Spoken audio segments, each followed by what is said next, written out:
everybody, it's Ted DiBiase, the $1 Million Man. If you want to have a priceless experience, then you'll stay tuned to Mega Powers Radio. And remember, everybody's got a price for the $1 Million Man. Shut up.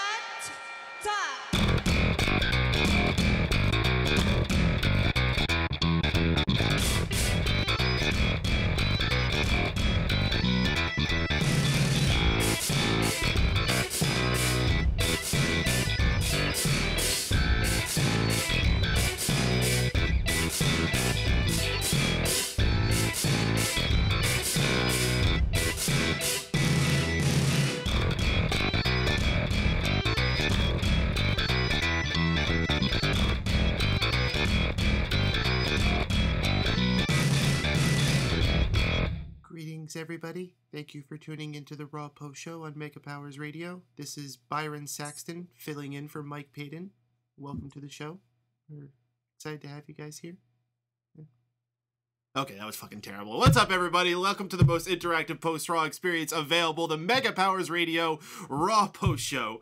Thank y'all for tuning in every single Monday night here on MegaPowersRadio.com, the place to be. Lots of ways to get involved. If you want to join in anytime during the show, the chat room is already open and scrolling on our Blog Talk Radio feed.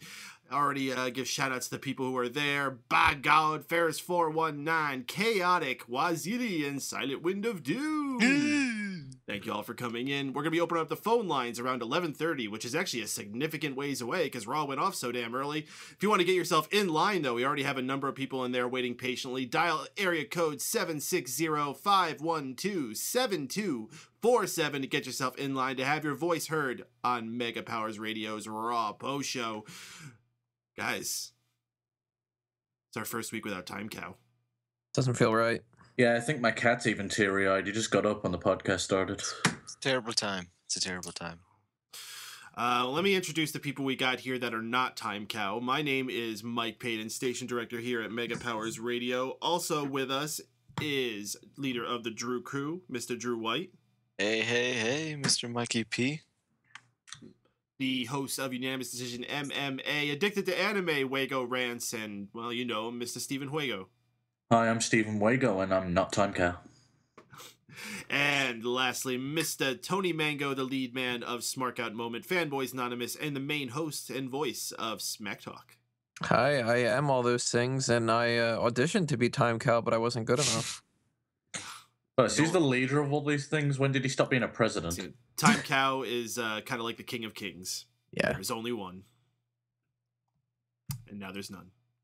Yeah, sure. Oh, if you want to call in and give us your Time Cow memories, I think that's something we especially want to hear because I gotta be frank, there ain't much to talk about from this Raw tonight. What a stellar contrast to last week.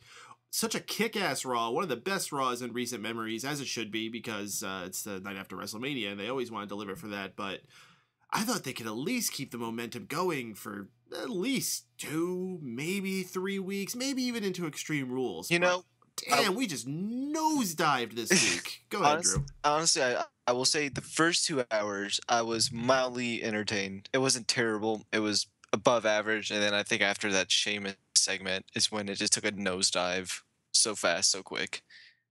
Didn't we call this, though? No, I think everyone called this because, I don't know, they've been doing this trend that I've noticed. Like, you know, Raw after Mania, you always have like a rowdy crowd. Then the week after, just the crowd is completely different and it just throws you off your game because you think it's going to be... Every year you're just like, oh man, I should expect something different from last week, but I'm not going to. And I feel like that's what happened. I feel like after they went to that Jersey crowd they had that night after Mania, the really famous one, I think it was the next week, they went to North Carolina. That's right. I thought it was a Carolina, and it was fucking abysmal. Oh, man, Flair country letting us down. Well, let me ask you guys, what the number one thing you took away from this show is my usual conversation starter here. Drew, why don't you start off since you seem to have a lot to say? I think the one thing I took away the most here is the thing that made me the most disappointed going into this is definitely why waste pay-per-view matches on Raw. That just disappointed me so much, and I know you're disappointed about it too. I think it's pretty stupid. It's a practice that WCW really got rolling back in the Monday Night Wars because they had to. Yeah. I mean, they were competing, and not only that, WCW had a model that TNA actually used a similar model for a long time, where they actually would use their pay-per-views to promote their television shows. So like completely backwards to what we're using with the WWE, where everything builds to the big event. Well, here's the thing. It's a directive from the company, the cable company. Except here's the thing: they're doing it. They're giving away pay-per-view matches when the network is free this month. Why wouldn't you be trying to build the match for everyone to see during the free month? I just think that is stupid enough on its own. Well, if it's free anyway, then shit, just give it away. Yeah, except you think they would at least put in the effort to at least like, hey, you should maybe stick around past this month. Maybe you'll go watch Payback, which might not be terrible. All right, well, before we get too deep into this, Tony, what's the big thing you took away this week? Yeah, Tony. I don't have one. There's nothing big and important that I took away this week. It's the week after WrestleMania, and you're really that lost. Yeah, I mean, there were a couple good things on this episode. There were a couple of bad things to even it out, and it wasn't horrible. Yeah, it wasn't like the biggest bad travesty in Monday Night Raw history or anything. Like there were some fun things, but none of that was like, oh my god, I can't believe how amazing Neville is, or like Norville. Yeah, good old Norville. There wasn't any like big center kind of piece thing. It was just kind of like, nah. I mean, I even dozed off at one point. Well, you know how I sleep. I'll get to your point on that in a second. Wago, let me get your voice in on this. What's the big thing you took away? I'm with Tony that there isn't any big things that were to be taken away tonight, just because they really didn't do a good job of setting up pretty much anything. Mm-hmm. The big setup tonight was who was going to be Seth Rollins' opponent for Extreme Rules. We knew who Seth Rollins' opponent for Extreme Rules was going to be. It was the guy who pinned him at WrestleMania. It's not that tough to put it fucking said together. That he was going to be the fucking winner of the match. No, and we had to set this up in our first segment with another long-winded authority promo with a triple threat main event where the winner would face Seth Rollins. Okay, fair enough, whatever. But wait, there's more. Each one of those guys in that triple threat main event has to face another opponent in singles competition. What? Well, I guess you got to fill 3 hours. Yeah, you got to make up for the fact that no Dolph Ziggler, no Daniel Bryan, or no Dean Ambrose this night. Ambrose's? Like, if I had to be positive and just say there was one thing that I took away from this lackluster show, it'd have to be Neville pretty much taking an opportunity and running with it. The guy looked phenomenal tonight. Very happy with what he's doing, and as long as they can keep having him not talk, they'll be great. Yeah, I gotta agree with Tony on that one. I do believe multiple Dean Ambrose would be Ambrosias. I think, or Ambrosia, not Ambrosia. Sorry, Ambrosia. Ambrosi. Ooh. Ambrosmia. What? That sounds like a disease. That's adding extra. Yeah. What the chat room is having a really fun debate with this. How to make plural Dean Ambrose. Yeah, that's pretty bad. If that's like, all right, let's not talk about Raw. Let's talk about how would you pluralize Ambrose. What about Big E? Would it be Big E's? Big E? No, actually, I think Big E would just remain Big E. Yeah, like a deer. Fish. Yeah, like fish or deer. Yeah. There's a herd of Big E. This is so much better than talking about what actually happened. Imagine how noisy a herd of Big E would be, the way that he was talking to them. Clap or snap. And I bet they'd all be out of sync because they're fucking retarded. Oh, did you hear Big E do his impression of Drew's cell phone? Excuse me, Mr. E. Can I please get an autograph? Ambrose and like oxen. Do we actually have any remarks we want to say about our now confirmed main event of Extreme Rules, Randy Orton versus Seth Rollins? I should mention that Randy Orton had to go through a triple threat where he defeated Roman Reigns and Ryback, and actually the match wasn't awful as far as Raw triple threat main events go. I have to disagree with that. I think as soon as all the interference got in, it got very sloppy.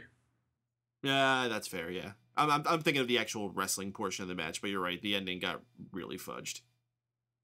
I don't know what to think of it. I was wanting the big guy to win, and the big guy even cut a big promo about how everything's bigger in Texas. And I was disappointed after that. That would have been great if he was just like, everything's bigger in Texas. You don't know what I'm talking about, Renee? Yeah, well, if he did that, he would have Ambrosians on his ass. But now, just I don't know. I think we all knew. I knew Orton was going to be in the main event of Extreme Rules with Rollins right after, as soon as Rollins won the title at WrestleMania. It made the most sense. Yeah, Like that was the only real direction for this to go, and because of that, I'm perfectly okay with it. They're gonna have a good match. I mean, if their WrestleMania match was any indication, now it should be probably better because they got weapons to play with. But anyone that complains about this, well, you don't know what pro wrestling is then. What kind of match do you think they'll have? well, it depends. It'll just be Extreme Rules. That's what I was thinking. Just regular Extreme Rules. How about a street fight? Yeah, it might be. It might be no holds barred. You never know. All right, we're not gonna do this again. Yeah, but this joke is awesome every time, and every time you go, we're not going to do this again. No, actually, every time I've played along, this is the first time I'm saying, all right, enough of this shit. Belfast Brawl. Barroom Brawl. Or let's get Fandango involved and do a ballroom brawl. Oh, sweet. I'm still mad they never did one of those. That would be cool. Tony's got his big man buffet, and I got my ballroom brawl. Maybe they'll throw a ball. You'll be happy.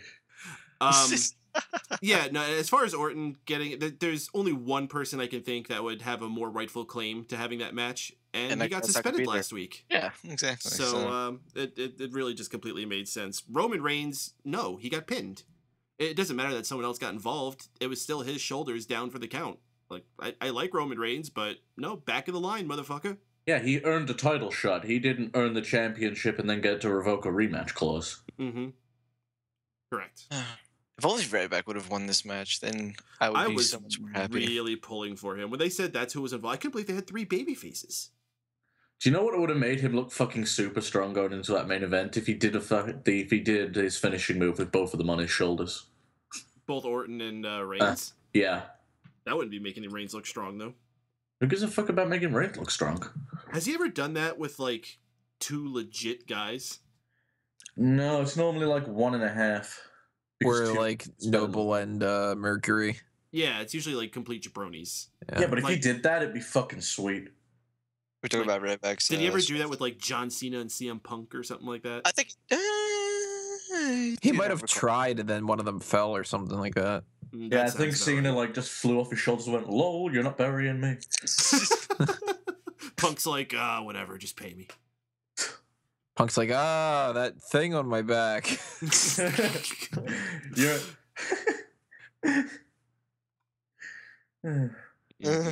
Make some noise, Z-Pack. So, there's our main event discussion. that was very insightful. Something else worth mentioning, as you could tell from my very awkward start of the show this evening, Byron Saxton was still around. He was a little better this week, I gotta say. It wasn't good. It was still very weird and not comfortable, but... You know what the issue was more so than him? It's fucking... I think Booker T no sells him. Booker T? Go on, tell us about Booker T. Yeah, well, I didn't hear what you actually said because Wago started laughing. No, I said Booker T. He fucking no sells him like a motherfucker. So, like, I don't know why. It's just like when Byron talks, and like, as soon as he stops... There's always silence for like 4 or 5 seconds until someone else says something. And I don't know. Start face palming.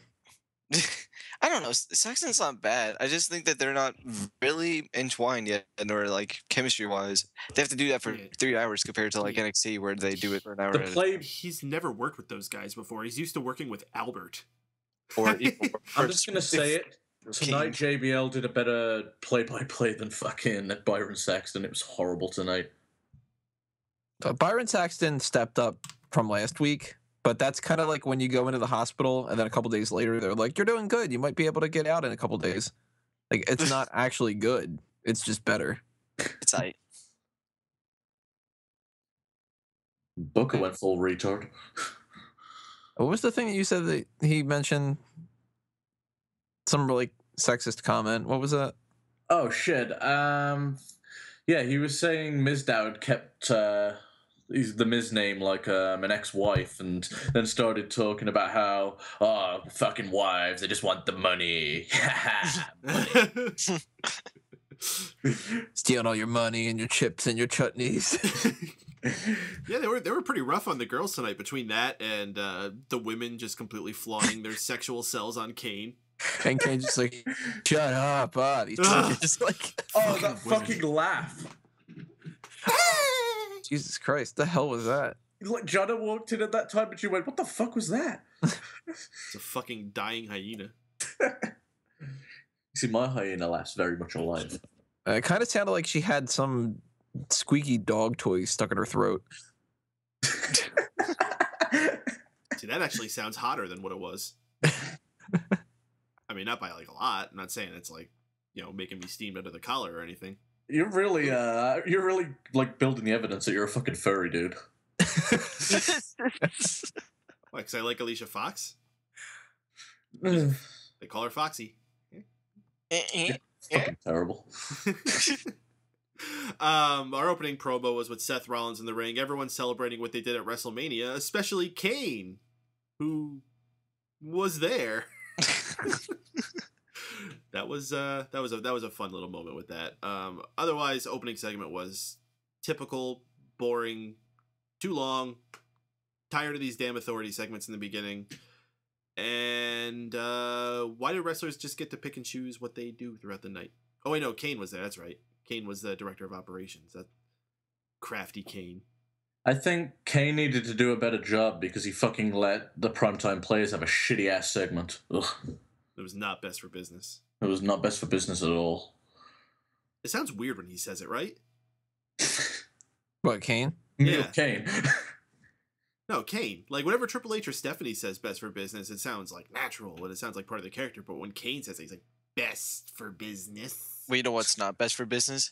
It's fucking belly button. Oh my god. Kane's, I never noticed this before, and I don't know how, because the guy's been wrestling shirtless for like a year. But For Kane's years, belly dude. button. Oh yeah, well, I mean, he's had that like tank top thing, but Oh, yeah, like, true. but there was a period where he was unmasked. He had maybe his tights were covering his belly button, but my god, his belly button is disgusting. It's like a giant molehill right in the middle of his stomach. It's grotesque, and it's not just because he's an outie. I don't want to just make fun of all outies out there, because I've seen some outies that looked fine. As a matter of fact, that very same segment with the Divas, Alicia Fox was standing right next to him, and she had a cute little outie. And I You was see, like, if you ever this interview segment's Kane, it's going to be, is that Isaac Yankem or the guy with the ugly fucking belly button? I'll be like, no, I'm Glenn. Can we? No, he'll be actually like, can we just do this another time? I'm actually here to talk politics. No. Put his stuff in his glass. I am a tarditarian. A what? Oh, He's a fucking libertarian or some shit. I called him a tarditarian. that's Place yeah. the time. Does the thing with the people. Yeah. Yeah, he's boring. Well, Kane made a match between him and Randy Orton, which was one of those preliminary singles matches leading up to our main event. I don't remember much. This was really short. It probably sucked. And then Kane took a chair and tried to beat the shit out of Randy Orton, and he failed.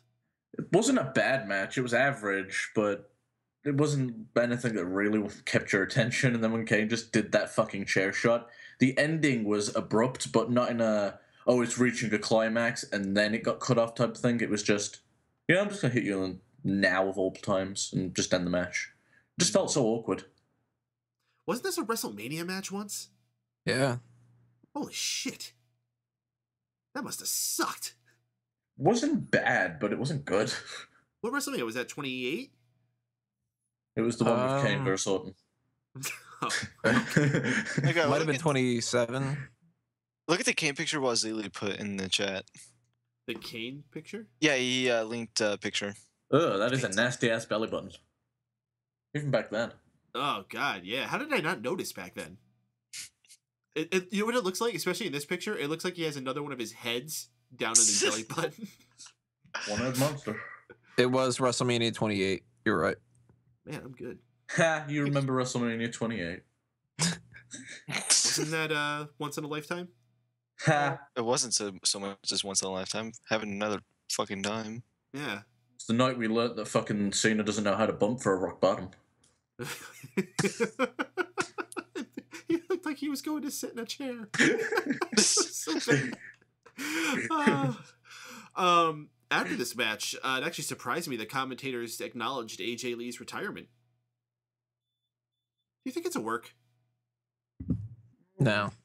She seems to have a lot of other projects going on. Like, she's written a book, and someone said she's going into clothing, but I don't know if there's any truth to that. But she seems to be keeping herself busy. I think that they took this as a situation to be, the better men kind of. Like, they've got their issues with Punk, but they probably don't have any with her. So they were probably just like, look, thanks for what you did.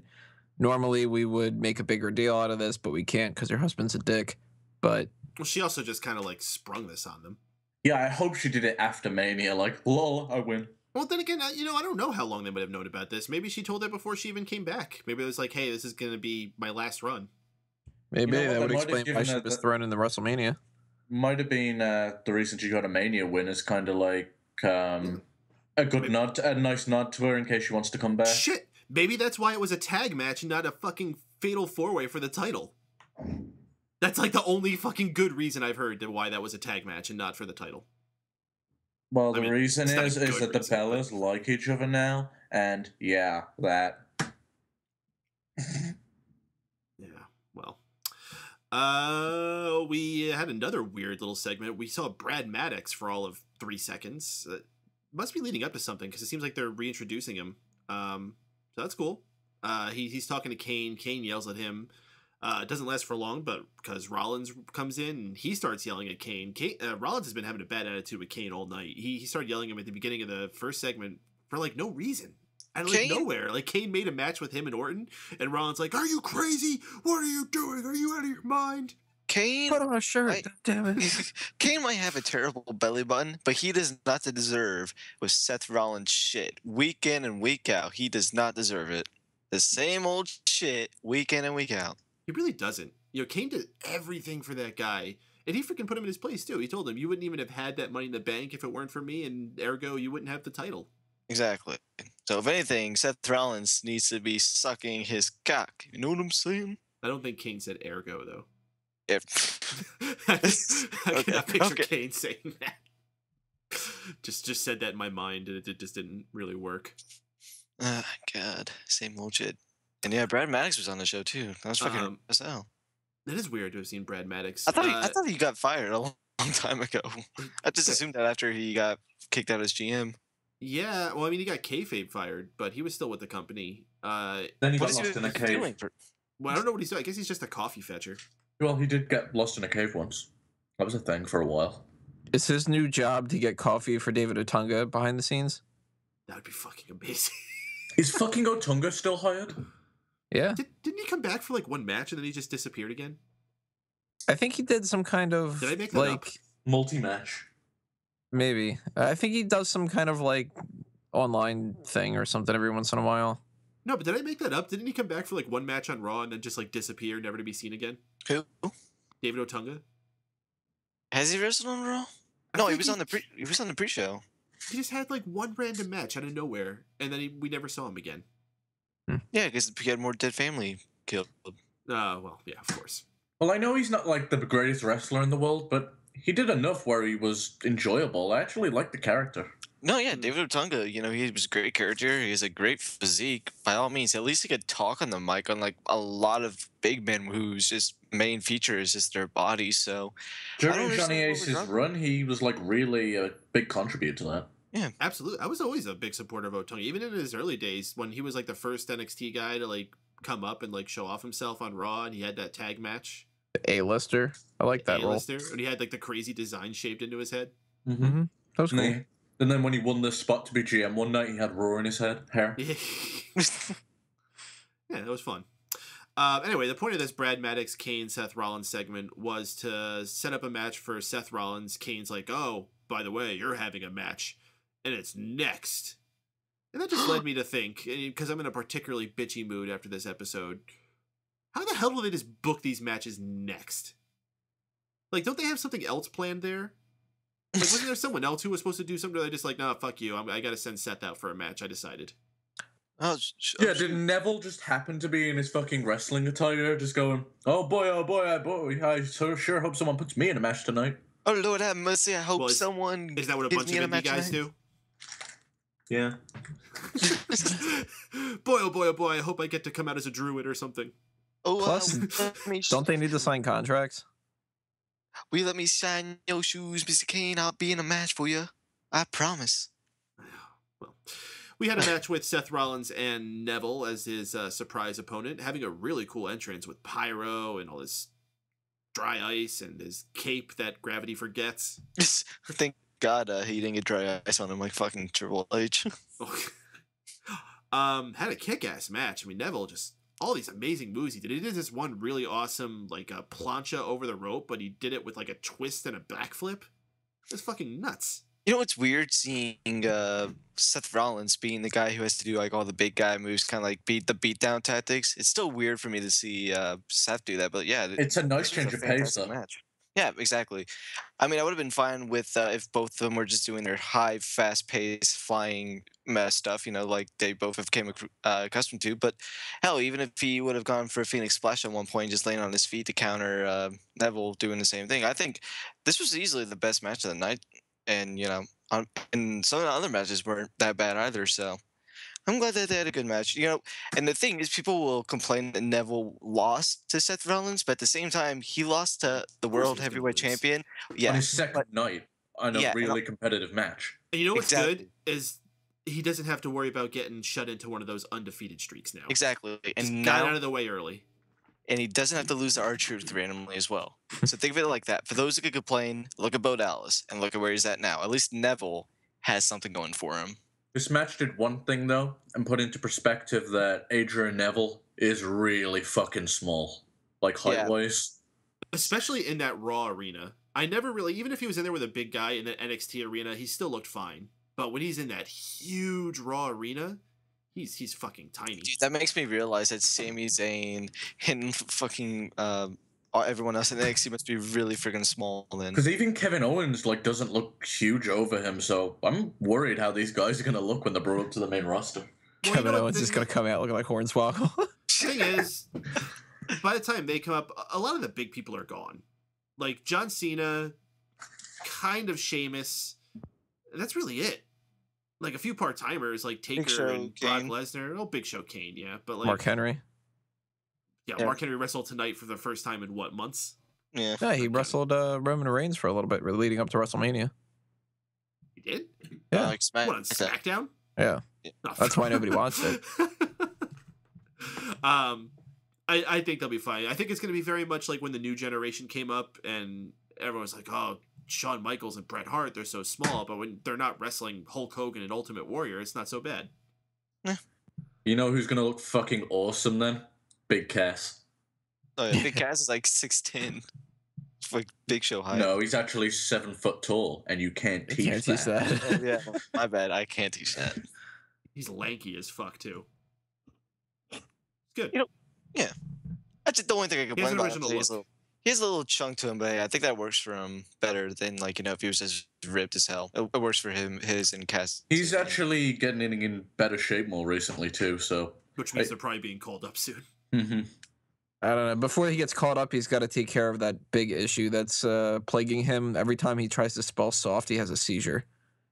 So it's a problem. I thought you were talking about the broad. I'll take care of her.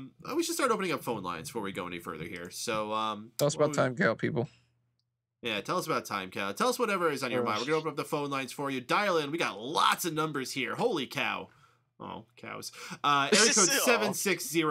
Again, I'll say it. 760-512-7247 is the number to dial to get yourself in line on the Mega Powers Radio Raw post show. Of course, we got the chat room open too. Awesome Piano Man is here. What's up, Awesome Piano Man? Good of you to join us. Shout out for Murky, too. Shout out for Murky. Hell yeah. Talking about all the NXT guys. Got to mention Murky. All right, so let's bring on our first caller. It's one of our usual first callers who hasn't called in quite a while. One of them. It's like the only one of them. You know who it is. Let's get the thing going. What?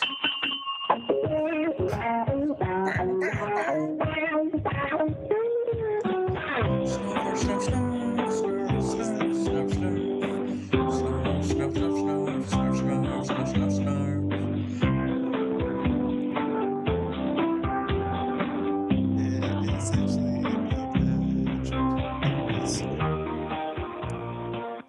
JD? Hey, Michael. Hey, guys. Happy opening day to you guys. What's going on?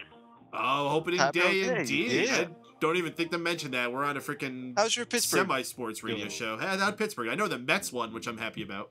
Oh, Sean's happy Yeah, about the that. Pirates took one on the chin today, 5-2 against Cincinnati. I mean, Loreno Go pitched pretty Blues, well, Cincinnati. and Cueto just had our number, but McCutcheon had a home run, tied it up 2, and then Tony Doc Watson gave up a 3-run homer in the 8th inning, however, so it was a tough one, but we'll see what happens Wednesday when they rebound, though. Well, Yeah, hopefully they no can, because Oh, I know well. them. Don't feel bad. The Mets got to win today, but they're going to have a terrible rest of the season. It happens every year. Yeah. Well, there's a lot of optimism here in Pittsburgh for the Pirates, hopefully challenging St. Louis in that Central Division is going to be tough, though. But I was swimming between Raw and the basketball game tonight. What a great game that was, though, down to the wire. But Duke, once again, Coach King Company come out with the championship. And Bo Ryan in Wisconsin, just a little short, however, their effort. But what a great run, what a great championship game tonight, needless to say, in more ways than one. It was a great way to close out the college basketball hoop season. I have no idea what you're talking about, but I know I don't want to talk about The Raw Final either, Four, so I don't championship blame you talking basketball about game. that. Is it? Wait, The basketball game. The big March Madness is still the going Final on? Four game. Yeah, the championship game was This tonight. The championship game. Duke But it's won April. tonight. Oh, it's I know. it was in And April. it's also Masters golf season this week, too. But that's not But based it's on also a month. baseball season, and it's also the post-WrestleMania time, however, as we begin the new season. As you say, however.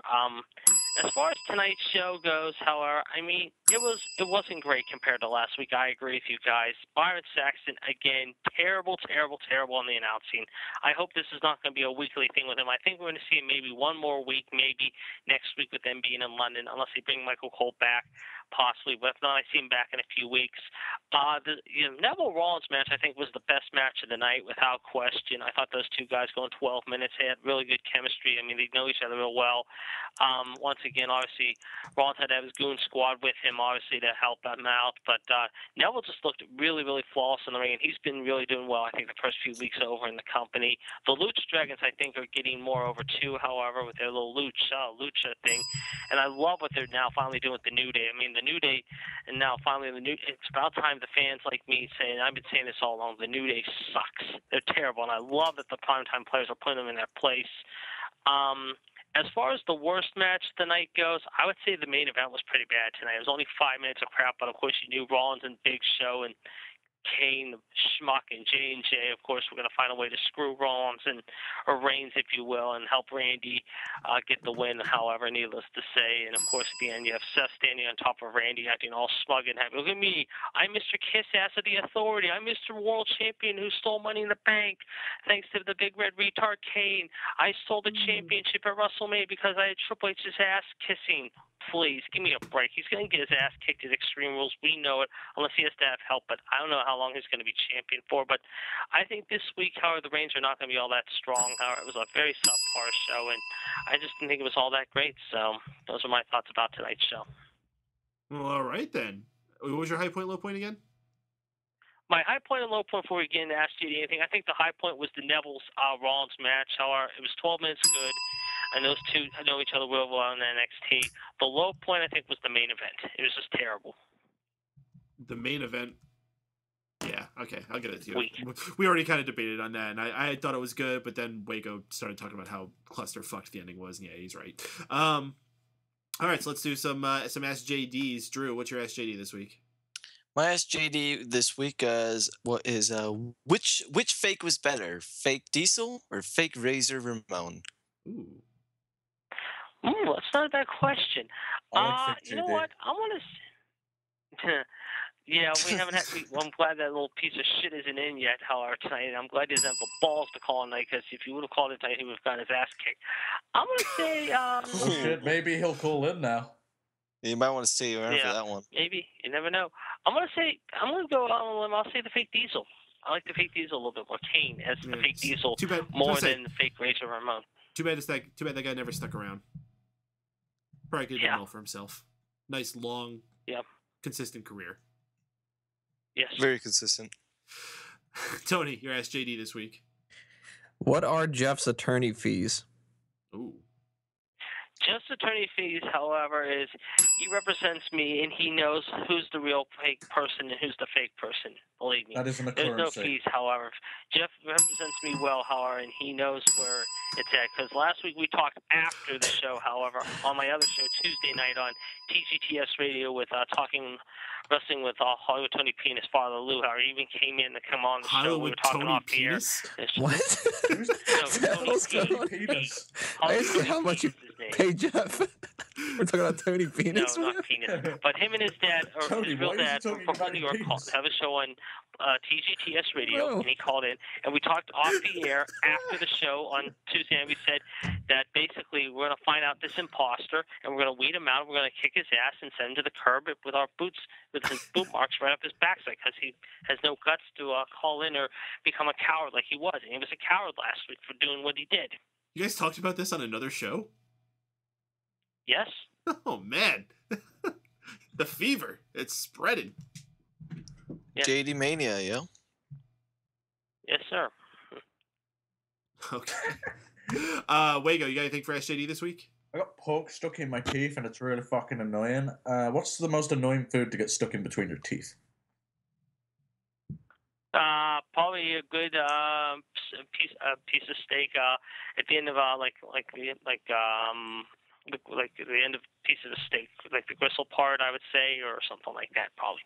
I don't know. Corn's pretty terrible to get stuck in your teeth. That's my opinion. Yeah.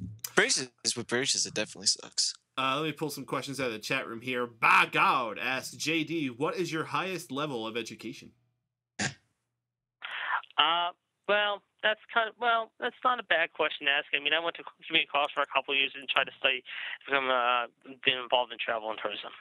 So that's not a bad question to ask. I mean, it's an okay question. Well, I mean, actually, no. I'm not going to get too upset about that. No, if I may ask you, if it's not too personal, what is your current job? I am actually, no, it's not personal. I'm looking right now, and I've applied to a few places already, and hopefully I'll be back to work very soon. I was working actually late last year, however, over the holidays in Brookstone, and I'm now trying to find a new job, basically. I've applied to a few places already, like in retail or some places close to my place here in Pittsburgh. Stay away from retail, JD. Take my advice. Stay the hell away from retail. I'm in retail. Well, I did Stay retail away for from it, 7 bud. years, believe me, Mike, I know. And like I said, I did retail last Christmas, believe me. No, if you do retail, you must have a good selfie pose in the mirror. With your Legs legs crossed crossed. and everything. Yeah. Well, the one thing about the time I've worked retail, I am actually one of the very few people that don't just work often. I'm on time most of the time, if not all the time, basically. Well, I need to hire more people like you, JD. Yes. One All more right. hiring greatest. Your good friend Silent Wind of Doom submits a question for SJD. In honor of my lunch at opening day today, what makes the Philly cheesesteak the best sandwich in Pennsylvania and possibly the nation?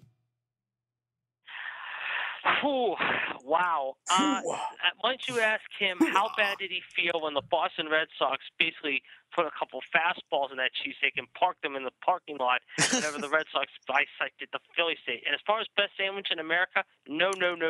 There's one sandwich better than that. It's called a Permane sandwich. Basically, no, the sandwich, not the Philly cheesesteak. It's a Permane sandwich from Pittsburgh, not the Philly cheesesteak. Although the best Philly cheesesteak, I will say, and I haven't been to Philly in a long time, but the one time my friend came back from Philadelphia, brought a good cheesesteak from Tony Luke's. Still the Yes. best. Oh, hell No yeah. one thinks it's Pastor Fuck Gino's, yeah. but I still say Tony Luke's is the king of cheesesteak in Philly. Geno's ain't bad. I'm not going to hate on Geno's, but yeah, totally. Yeah.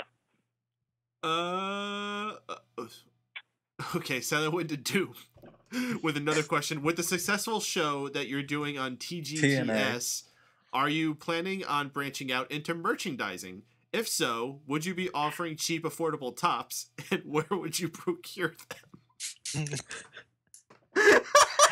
No, I wouldn't poke to do merchandise, but the only merchandise I'd be doing, however, it says basically Silent Wind of Doom, you're nothing more than Silent Wind of Doom on the front, and it says on the back, Ass Clown on the back in big letters with the form of Chris Jericho, basically.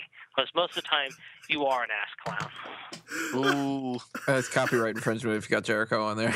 the silent win of ass clown. Yeah. Yeah, I wonder how bad that podcast probably is. Ooh, I don't know. That's why everyone's hanging out here. They don't want to I be don't fucking know. listening to that stupid ass podcast. I'm not watching it right now. I bet he's just kind of like, so, Cena, hard-hitting questions here. How do you like being U.S. champ? Huh? Is that good, Actually, buddy? he was asking that question. You know, it's funny. He did ask that question tonight. Believe it or not, I'm reading some of the things right now online. That was one of the first questions he asked right out of the gate when the podcast started tonight. So, Cena, when are you turning heel? Yeah. What? So, Cena, when are you and when is Nikki Bella's contract over with in WWE, and we can see the NXT divas come up like Paige not like Paige, like Sasha Banks and Charlotte Flair.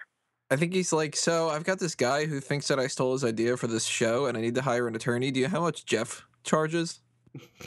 Wonder if Cena knows that answer. No. All right. Awesome Piano Man asked JD, do you have any memories of Donkey Kong games? I used to have Nintendo actually and Atari, so yeah. I still think Mario Bros. The king though when it comes to all video games, though, of course, and Zelda. I agree. Upset. All right, one last question, and I got this one. JD, what's your favorite time cow memory? Wow. I would say probably the first time ever. I think it was maybe 2 or 3 weeks ago. I think it was maybe the night actually when I went to our Pittsburgh and I tried calling you guys in, and I think Tony had a stupid question. I forget what the question was. It was something about I think where I got my T-shirts on and something like that. However, and then you hit the cow. Do you have an answer for it that time?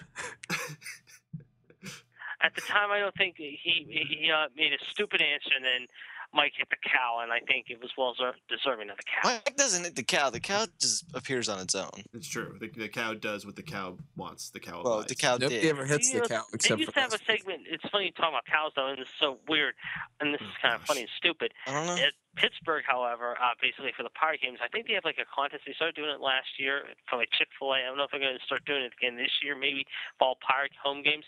But it was called Spot the Cow, and if you spot the cow, first dressed up as a cow, you won like I guess a free sandwich at Chick-fil-A. That sounds true. I'm not lying. If I may ask a question, Paden, is it possible to get the fake JD on here, or the real JD, depending on which one you want to believe, and so we're able to tell to see which one's real this time? Unfortunately, I'm only getting one number from the fake 412 JD right hasn't now. called in. He doesn't have the balls to call in. If Jeff would call in right now, and I hope he's listening right now, because Jeff will be telling you right now how we have a good case this week. The fake JD's not going to call in tonight because he's obviously a ball sack. He doesn't have the balls to even call in tonight. Well, we did That's promise just an how end to the series. is. here. All right. It's All depressing. right. All right, JD, I'm going to put you on hold for now while we bring Jeff on real quick. We're going to keep the ball moving here because I want to keep things moving on here. We got a lot of callers here. I want to make sure we have time for everybody. I'm going to put you on hold while we bring Jeff on, and maybe we'll give you guys some time together too. And we'll keep moving here. Right. So we put you on hold, and we're going to bring on our next caller. You may know him as many different things, but yeah.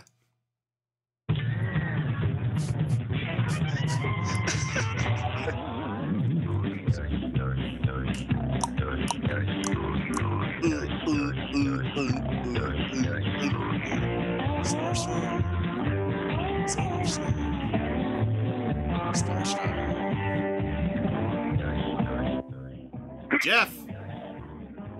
Hey, happy opening day, guys. Happy opening day. Who are you cheering for? What? What? Who were you cheering for?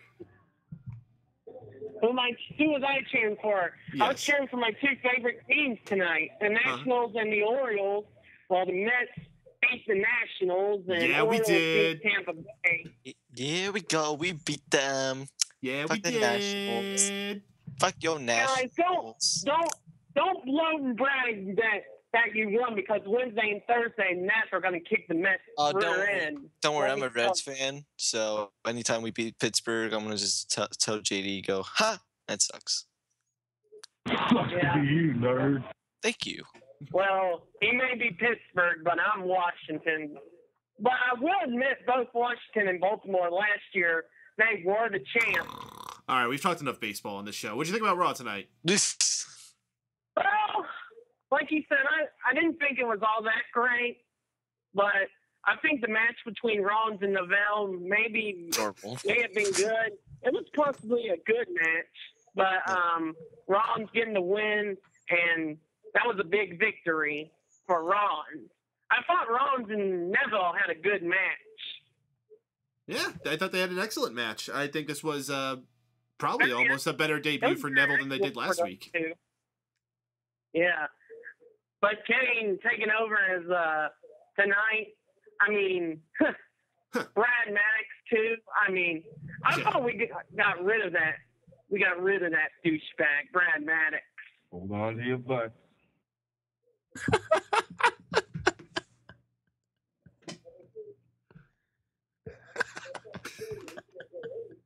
I will say his segment with Kane's I will say Kane's segment with the Divas. Kane was like, oh man, I get to have some fun. Hold on to your butt. What? Who is that? No. Okay. That's Eddie Murphy. I'm not sure. Eddie Murphy? No. I don't think we have that much more to get Eddie Murphy on. Eddie Murphy's telling us to hold on to our butts? What the? Yeah. Oh, gosh. But the main event kind of sucked too. Oh, yes, I'm glad that Randy Orton's getting the shot at Seth Rollins instead of Roman Reigns or Ryback. I think Rollins should get a win here in Chicago. I would hope that's the case. I hope Rollins has a reign that lasts at least into the summer.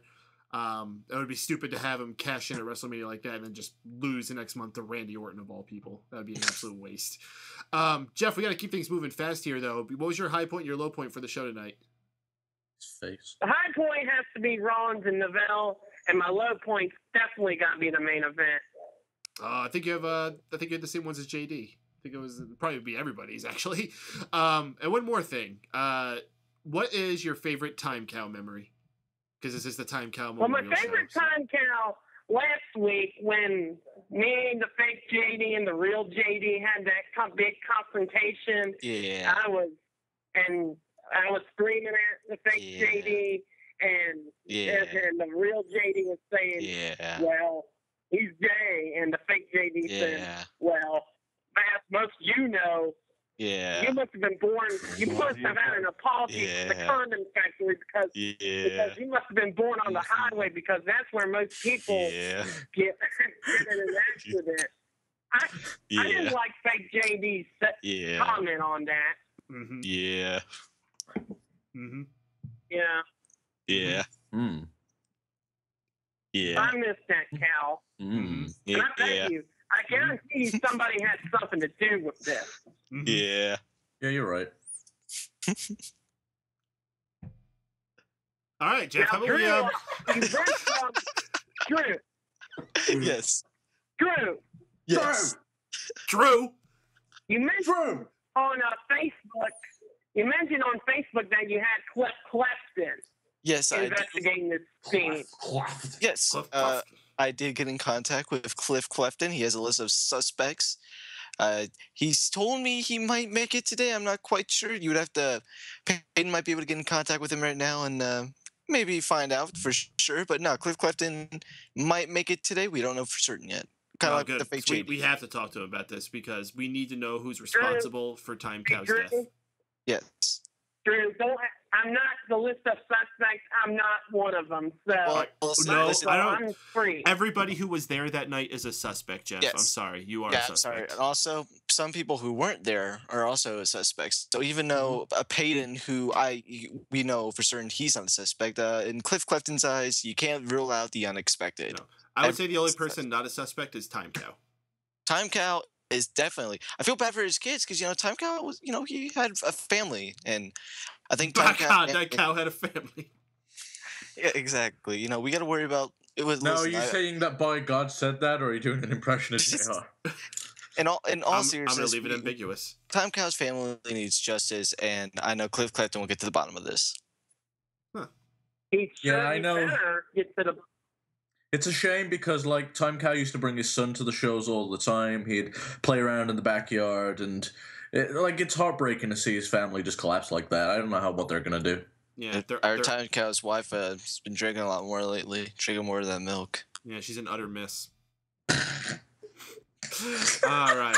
So I'm going to bring on your good friend JD. Give you guys a little bit of time talk here before we move on. Time to talk. JD, you back with us here?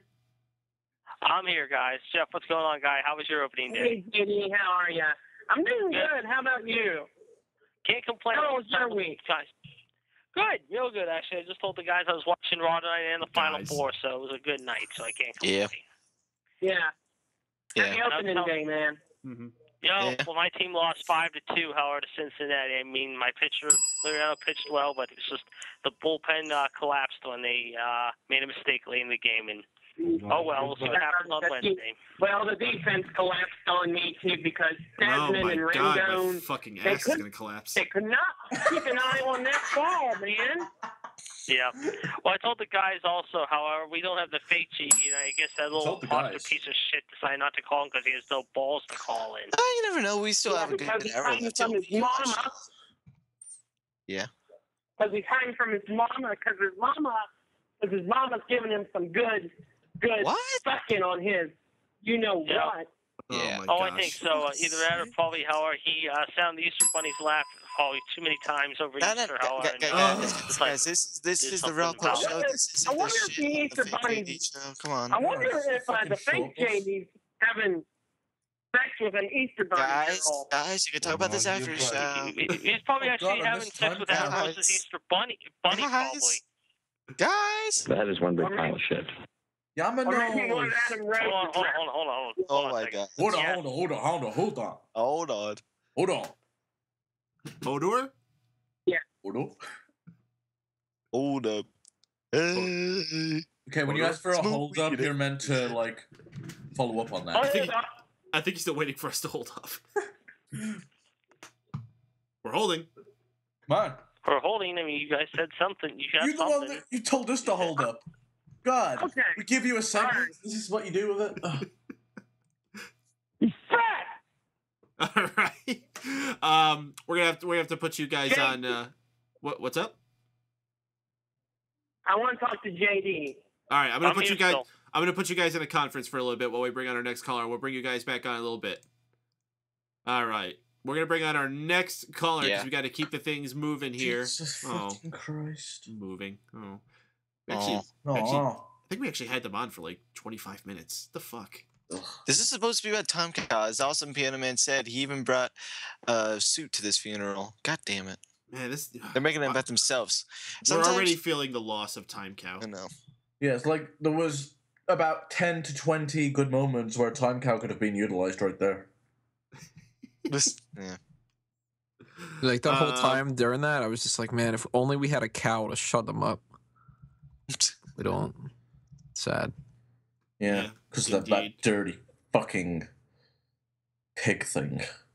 Well, pigs are always disgusting, especially tow trucks. Speaking of sad, let's bring on our next caller. It's the Silent Wind of Doom. I thought we took his enthusiasm away.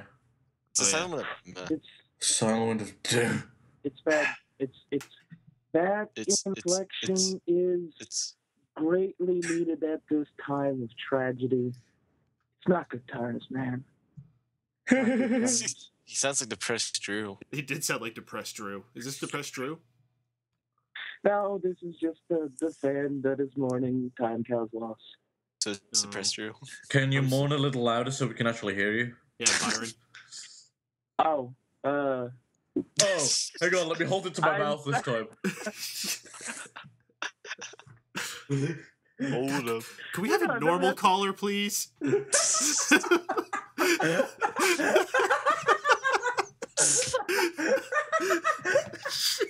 Christ.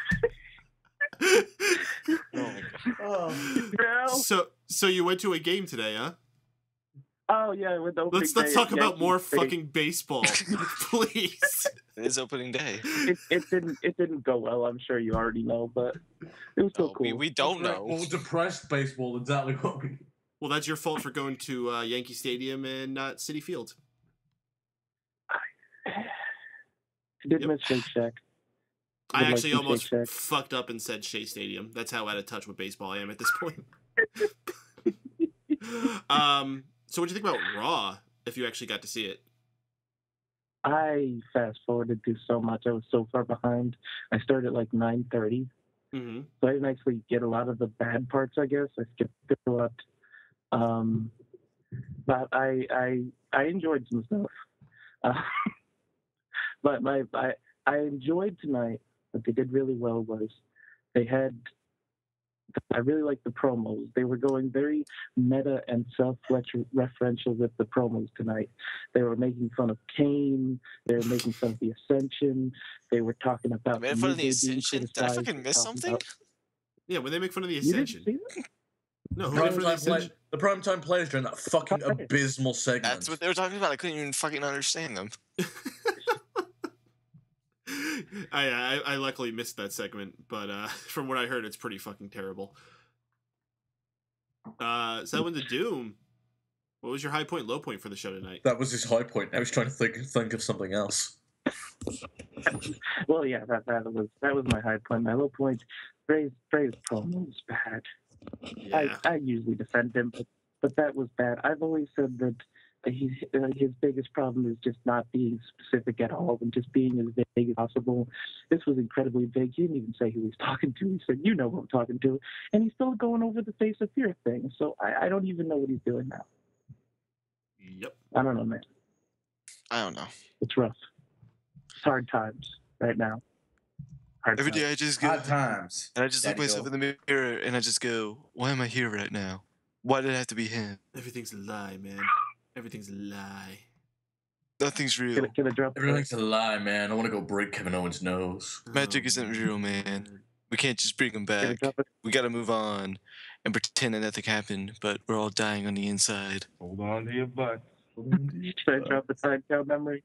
Yeah. Yes, please give us your time count memory. Yeah, do something. My time count memory is actually a memory that didn't have any time count because the first time that I called in way back in August, I was scared to death of being time counted. So I ran through my notes.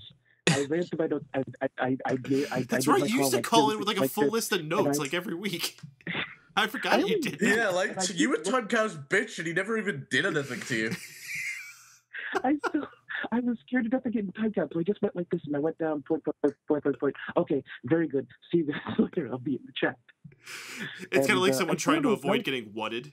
Yeah. It's kind of funny, though. Like, time cow started off as something that was just so horrible. Like, if you, oh man, I got time cowed. Then he became lovable, and just everyone was so fun by the end. No, everyone loves it when you're not being time cowed by him. Except for JD and Jeff. They don't even get time cow still. They're probably talking to themselves going, what the fuck is this time cow thing? Well, fucking JD thought his name was Moo Cow, so that tells you what he thinks. Get the Moo Cow out. Now. Mike. Side with the Doom. Anything else on your mind? Anything? Your mind's empty? Just Okay. just JBL called Dolph Ziggler Dolph Zigger. That's it. Okay, see you guys. All right, Side with the Doom. Always good to hear from you. Mizdow had it, but that's God, yeah. We're going to try to fit time to talk about that because that pissed me off. We got a lot of callers. Got to keep moving on, though. Side with the Doom. Always good to hear from you. I'm going to put you on mute because I know you're hanging out here listening. Anyone else out there, if you want to get yourself involved on the Raw Post Show on Mega Powers Radio, we still got a little bit of under an hour left, so we should have time for everybody. Thank you so much to everyone who's been waiting patiently. I'm sorry it's taken so long. We got a lot of callers tonight. Hard to believe that there's so much to talk about this freaking Raw. I didn't think there would be anything. But get yourself in line if you want to. We should have enough time to get a few more people in there. Area code 760-512-7247 is the number to dial and get yourself heard here on the Raw Post Show on Mega Powers Radio. Hey, look at this. What's up? We got another number here from the 412. Oh man. Sounds like real JD's it's true. Don't do that again.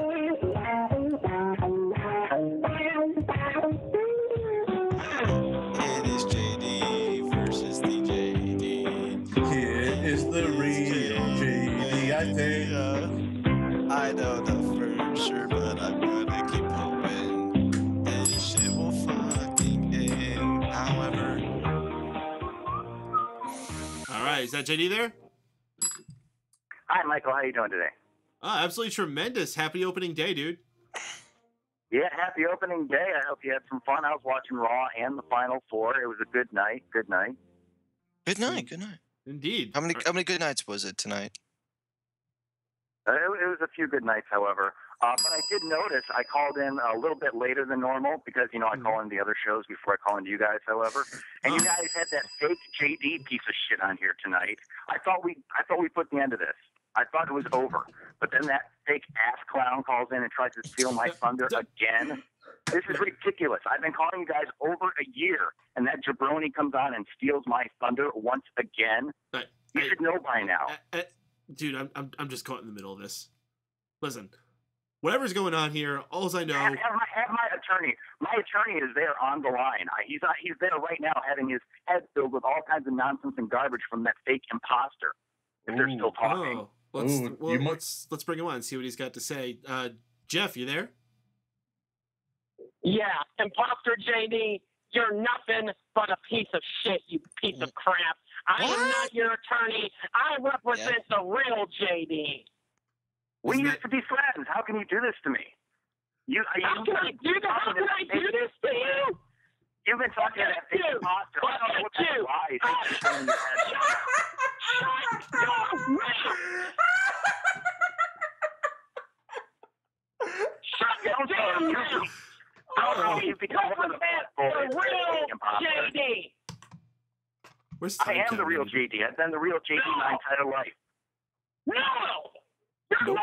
You're nothing but an imposter, you little dickhead. You called my real friend. You called the real JD out. You told him that you issued that he had an apology from the condom factory and told him that he was born on the highway because that's where most accidents happen. And that's where I draw the line, Jack. But you know what? He said those kind of insults to me? He was insulting me like crazy last week. I wasn't even going to stand for it. You're an insult. You're a piece of crap. And I think you're responsible for the time count death. What? Yeah, well, maybe Time Count made the wrong person angry. Think about that. Maybe that fake imposter should watch out that the same thing doesn't happen to him. No. No. Like I said before, buddy. Like I said before, you're the one fake imposter, Jack. Cliff. This is Michael, can we get rid of this nonsense, please? Clifton. What? Everyone's trying to get my attention here. What's going on? What's up, Jeff? Mike. Yes. I've been talking to you guys for well over a year. This ass clown comes in here. He used to be a baby face. He used to be my friend, but then he turned heel on me and completely threw me. I'm not a heel. I'm a baby face. You're an antagonist. Oh God! All right, we're gonna have to drop the 412 there. Jeff, you still with us here? Yeah, I'm still here. All right. Well, we gotta cool things down here a bit. Let's bring on the other 412 number. Mike. Oh, yeah, we got him. Mike, let me ask you this. I'm still here. Mike, let me ask you this. Where was I 1 year ago tonight? 1 year ago tonight? 1 year ago.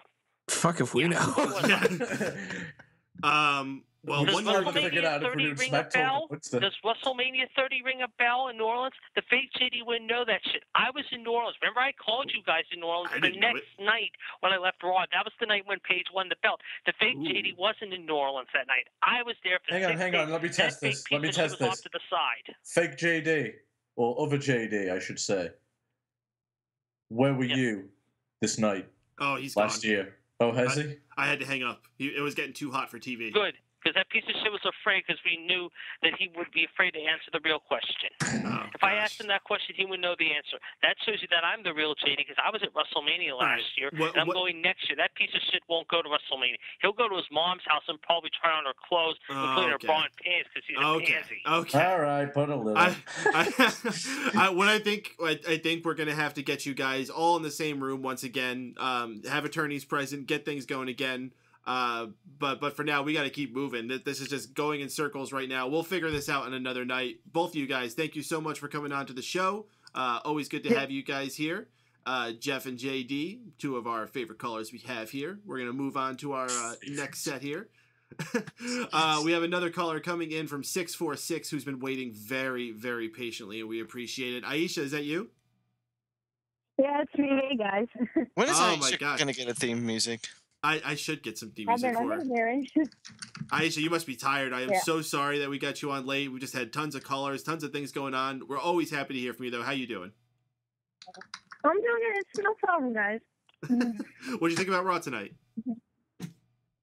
Well, it was a bit lackluster. Like, not much story progression going on. It was very slow. And I kind of got bored a few times. So. Yeah, you ain't kidding. I honestly, this went from being one of the most exciting Raws last week to a Raw that if I didn't have to do this show, I probably wouldn't have watched it all. Yeah, it happens every time. Yeah. So when WWE is starting to get good, they just go right to where they started. Boring ass Raws and nothing that goes nowhere. Ugh, indeed. Are you happy to see Randy Orton as the #1 contender at Extreme Rules? Yeah, I guess it does make sense from a storyline progression. The match should be good. Hope it should be better than the WrestleMania because usually matches after WrestleMania are usually better. They're probably gonna have an Extreme Rules match, so yeah, it should be good. What'd you think about the whole thing with I don't even know where the hell I'm going with this question now. Yeah, with that. So, abandoned run down the show question. for us. Abandoned question. Never mind. Aisha, are you familiar with Time Cow? For what? Are you familiar with Time Cow? I don't know if you really ever got to catch who Time Cow was. Time Cow? Yeah, okay. Well, that answers that question. Time Cow was a very beloved member of our show, who unfortunately was brutally murdered, being run down by a truck or some kind of pig last week. It was very tragic. Yeah. We're all torn up about it. The show must go on, and we're just we're doing this show as a bit of a memorial, and we're just asking people for their memories. But unfortunately, I don't think you would have one. You could remember that time that I asked you who Time Cow was. I guess that's a memory now. We could pull like a Clerks. You now know that Time Cow is important. Yeah, there you go. What else stuck out from you tonight's show? Anything? I mean, we saw New Day doing stuff. We saw Brad Maddox for 3 seconds. Kane was there. Who cares? Whatever, Kane. Get the fuck off my TV. Damn. Mad hate for Kane. But I can't stand Kane. You're not like from 2001, so why should I care if you're on my TV? How about the Seth Rollins Neville match? That was a good match. Oh yeah, that was good. Glad to see Neville. I'm glad he didn't stuck with that Minnie Mouse character. So good to see Neville. I don't buy him as a main eventer, and so I think Neville should be good in the mid card, upper mid card. Good. They should really bring back a cruiserweight division. That would be perfect for a guy like him. You could really build a whole division around a guy like him and some of those other NXT guys. You could bring the Sami Zayn into that division. You could put Kalisto into there. You could have Sin Cara. Yeah, hope he doesn't botch every time he gets the ring, but yeah. All right. One other question is the Miz and Mizdow thing they did tonight. How'd you like that? It was okay. Like the crowd seems not into it, but it's good that Damien's on his own now. I just hope he can go back to his original character because I like Damien Sandow, but it should be good. I remembered in this match that I really miss him doing that Copito Akiet. I don't speak Latin. But the elbow of disdain. Awesome move. Aisha, your high point, low point for tonight's Raw. Cool. High point, Beverly, Neville. Low point, God. See, I can't remember. So hard to choose. Yeah. I don't know. It's a lot. The structure of the show, I don't know. It's such a drop from last week. It's just a shame. We were all so excited last week, and this week we're spending more time talking about baseball on the show, it seems. Yeah. Hey, no AJ. No AJ anymore. She's gone. You gonna miss her? Like, to be honest, like I actually saw this coming, and like like to me, she's a good wrestler, but I haven't been the biggest AJ fan. And when I heard that she retired, I was like, I don't really care. But good luck to her in everything. And you and CM Punk have a good life. I won't be surprised if she goes to UFC, but cool, like her husband. But AJ will not go to UFC. I don't even think they have a division small enough for her. Yeah. Kayfabe. What's her name? Jonah Jurek? Whatever her name is. I have no idea who you're talking about. Wago? Jonah Jurek? I know who she's on about, but no one can pronounce her fucking last name. Well, I guess I got as close as anybody else then. All right, Aisha. I think it's the best pronunciation I've heard. Smith. All right, Aisha, we're going to keep moving along here. You have a good night. Always good to hear from you. Yeah, it's good. And unfortunately, I won't be able to be calling for the next 2 months because I'm going to be very busy with personal issues. Not issues, but personal and dealing with school, which I'm sad about because I really like coming on here and calling. Aisha, are you on Facebook? Yeah, I actually am. All right. I gotta go on it, but. I was gonna say we have a group on there. It's called the Mega Maniacs, and actually I invite anyone out there listening to join it. It's called the Mega Maniacs. Search for that on Facebook. All of us are in it. All of our fans are in there. We talk about wrestling all week. We post memes. We put polls. We continue talking all week, so it's a lot of fun there. And actually, another one of our fans, Angela, actually specifically requested that you should join the group because she's like, "Oh, I need another girl to talk to here." So that was a terrible impression. So if you're on Facebook, you should join. Right now, no problem. Perfect, and then you'll be able to keep hanging out with us while you're doing your thing. And whatever it is, I hope you kick its butt and do very well with it. Yeah, no worry. I'll come back real soon. Just been very busy. Oh God, so stressful. School. Oh God. Well, we hope everything goes well for you. If anything we could do, we got your back. All right. All right. Thank you, guys. All right. Have a good night. Oh goodness, guys. And we're losing time, Kyle. We're losing Aisha. I know, they're dropping like flies. We're losing our patience with Raw. Losing my mind.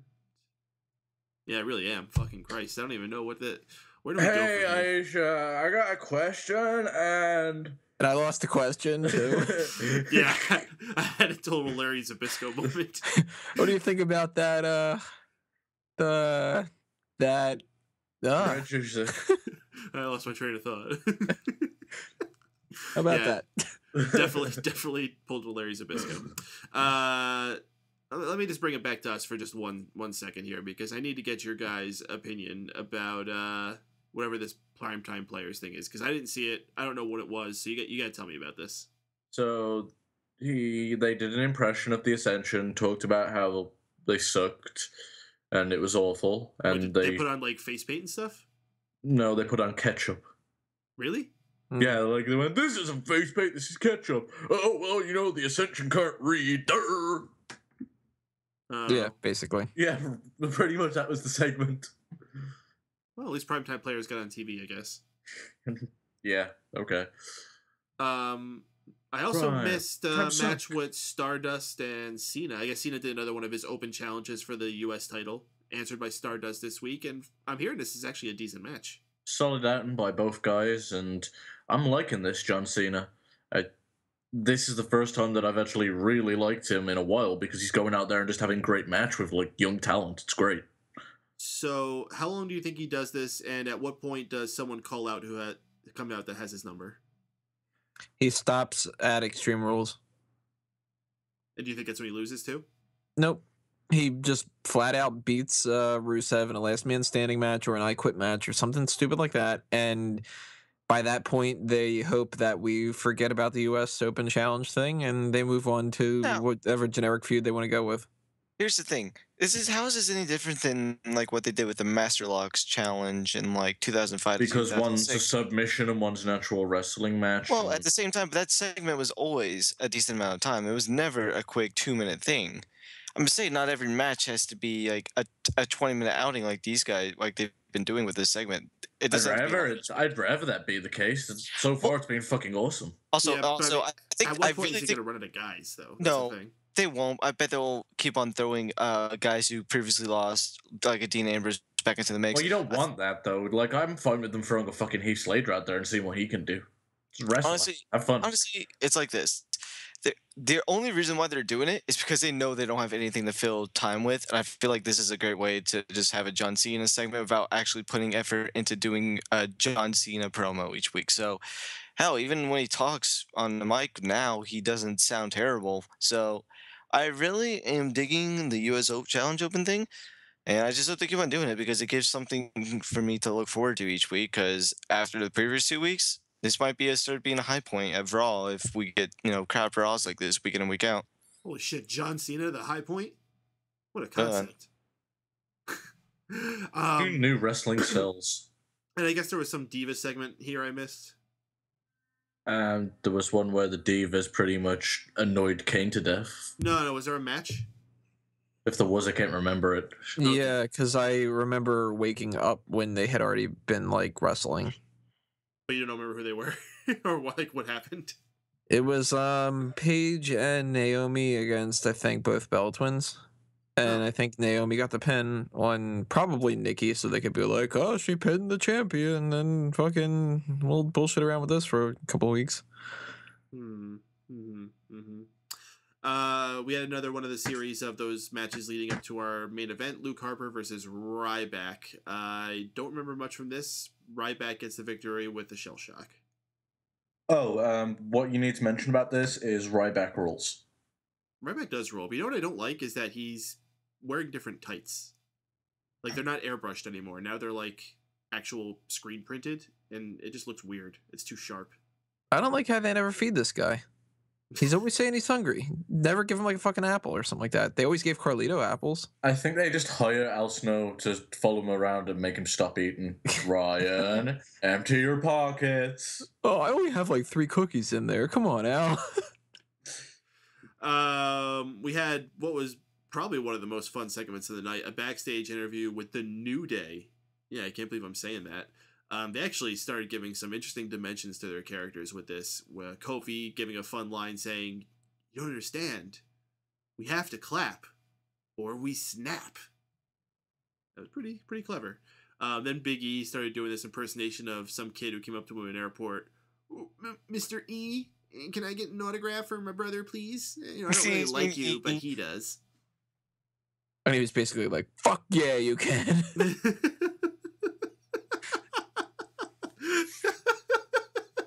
That's essentially what he said. I would like their character so much better if that's what they do. On a live episode of Raw, he's just like, "You fucking can, you little shithead." I love Big E doing this kind of shit, though. Preacher Big E is fun. Heel Preacher Big E is even better. The bugged out eyes and everything. Mm-hmm. Xavier Woods still doesn't look like he knows what he's doing. He just kind of looks mad, but... And I still want to cheer. And I still want to cheer Kofi's face. Yeah. Not the rest of him, just his face, especially not his chest. Xavier doesn't even look mad. He looks pouty. They had such a cool thing going on with him for a while when they first was teasing this stable, the whole Malcolm X shit. Mm-hmm. I wish I'd stuck with that. I mean, they could convert to that, but maybe that's what they'll do when they go heel. I can hope so. Because apparently when they go heel, they're going to stop clapping. Because that's what keeps them babyface is clapping. So if they stop clapping, they start snapping. Oh, is that why Kofi always did the boom, boom? Yeah, that's why he was always babyface all these years. I mean, they did show hints of turning heel tonight. Think about it. Big E does the claps during his entrance. Yeah, with the cocaine. Mm-hmm. Well, maybe it was the cocaine that was keeping him happy. I don't know. Well, Kofi did that kick to interfere from the outside, then Xavier looked at him like, "That's actually not a bad idea." It makes sense now that he's off the cocaine. He's having withdrawals, and that's why he sweats so much. Yeah, that's why he carries a handkerchief around with him everywhere he goes. Well, we're getting a lot accomplished with this conversation. We really are. I mean, they're probably going to the AA meetings and trying to figure out, this is a new day, a rebirth where we can get out of all the drugs out of our system and just take out your frustrations on the other wrestlers. I think that this is a better story than what they're giving us. We've given them more depth than they've had in their entire career. Yeah. I like these heels. Okay, then. Better than primetime players. Well, I'm gonna keep things moving back to the callers. Then we still got a couple left on here. Shout out to the chat room too. I haven't given you any like proper shout outs throughout the night, but thank you all for coming into the chat room. Again, I'm shocked people have stuff to say after this Raw tonight. So it's always good that you guys show up anyway, hang out with us, talk to us bullshit while we talk about Raw or talk about baseball or talk about cows or pigs or whatever the fuck we're talking about that night. Always a good time. Next caller. Time count. Oh. I feel like I'm turning into like Casey Kasem. Just gonna go. Great times, great oldies. Here's a good one from when reminds me of summer. A nice soft breeze working against my forehead as I take a nice cool sip of my iced tea. Ah, great summer memories. Nice to have land. All right, next caller from the 609 area code. Caller from 609. You're live on the Raw Post Show. What's your name and where you calling from? Hey, I'm Chanel from New Jersey. Sorry, what was your name again? Chanel. Chanel, New Jersey. Chanel? Yep. All right, what's up, Chanel? How you doing tonight? Doing good. I was watching the Final Four game pretty good, and also watching Raw. I was flipping through it throughout the whole show. Did you have a baseball team you were rooting for today too? Why not? Yankees. You're like the silent one of Coon. That's unfortunate. Jesus Christ. I'm surprised they cheered out Rodriguez, though. Yeah, absolutely. What about that Final Four? It was great. Definitely. Duke won, I think, right? Pretty sure they won. They did. I didn't see the ending, really, so did Duke win out? Last time I checked, they were in the lead. Duke indeed, Duke it out. What about Raw? What'd you think about Raw tonight? Man. It was all right. Nothing special. It was decent. All right. Well, any stick out parts to you? Neville and Rollins. That was a really good match. I liked it. Hell yeah. Those guys tore the house down. A great outing for Neville, getting him introduced to the crowd. Going out and fighting the WWE champion can't really set the guy up much better. Now, I think at this point, if Neville fails, it's on him. They've really introduced him well. Anything else? What do you think about Randy Orton being our new number one contender? That's fine. I just can't wait till Brock Lesnar comes back and beats the crap out of Rollins. But Orton's a good start for his reign as WWE champion. Yeah, we'll see. What do you think about the new Sheamus character? First off, I actually like the haircut. It's new. He's a heel character, new look. I think it's fine. Even though he still kind of looks stupid, but I'm not sure who he actually had a problem with, Daniel Bryan or Dolph Ziggler. I think he just has a problem with everybody. I think Sheamus is just an asshole. He just wants to kick people, whoever they are. Well, Chanel, I think this is your first time calling here. I always like to ask people at the end of the call their high point and their low point. So what was your favorite part of the show tonight? What was your least favorite part of the show tonight? My favorite part was obviously Neville and Rollins. It was a good match. I'm glad to see Neville on the main roster. And he looked good today. Mm-hmm. And your low point? My low point... Your low point? Go ahead. Oh, my low point was most likely the Divas match because it was short. I didn't see much of it and pretty much had no real purpose to it. Indeed. All right, Chanel, we got to keep moving along here. We got not much time and a couple more people we got to get to. Appreciate you calling in, though, man. Good of you to call in for the first time. Hopefully we'll hear from you again. We're going to keep moving along here, but first, I don't normally do this on the air, but shit. Type, I'm typing. Well, since he's hitting the fucking bong, I don't think it matters. I thought that was you. Kind of does, but that's fine. So what does the chat room want to talk about? Give us suggestions, because we're probably gonna have a little bit of filler time left here at the end. Start suggesting now what you want us to close the show out on when we do the last bit of Raw that we haven't talked about I yet. don't know. I think a certain someone wants to call back in and give their thoughts on a certain someone else. Wait, what? A certain someone in the Facebook group said he wanted to call into the show. Did he? Yeah. Said he wanted. All right, now I gotta check the Facebook group. As I said, folks, you gotta join the Mega Maniac. I will do. He says, Drew White, tell Mike that I need to call back on the show because I want to say something. I haven't finished my thought about the imposter, JD. True story. He didn't get it all out in the 5 fucking screams that he did. Nah, it was more like 10, so you might need him to call. You might need him to come back on. He might. I thought we were a bit more busy, so I told him that I can't guarantee anything because we're on a tight schedule. But it looks like that tight schedule just became loose over time. So I like how he tags you specifically. I'm glad that he relates to you out of all of us. He relates to you.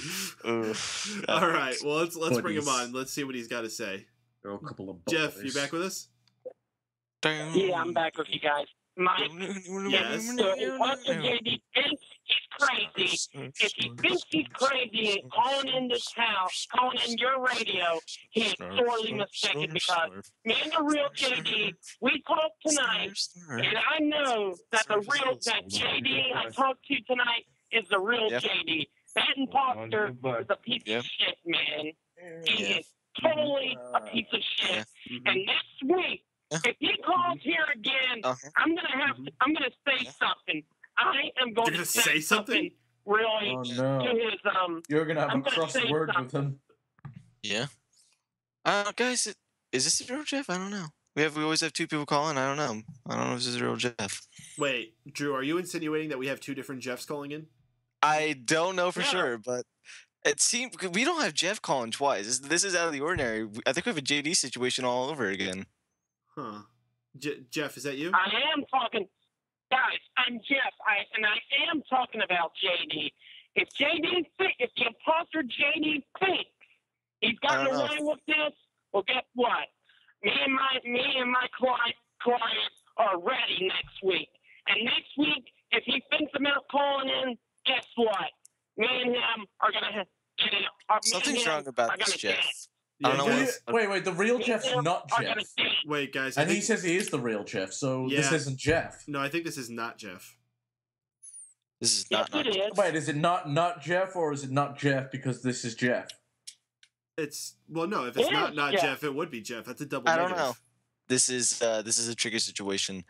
We need to get to the bottom of this. I'm tired of having 2 people call in. It confuses me every fucking week. I don't know who I should believe anymore. Just Time Cow. Oh my god, this is probably why Time Cow was getting so stressed out during the last few weeks. He probably couldn't handle it anymore. I'm Jeff. Listen. Yeah, we have I'm Jeff.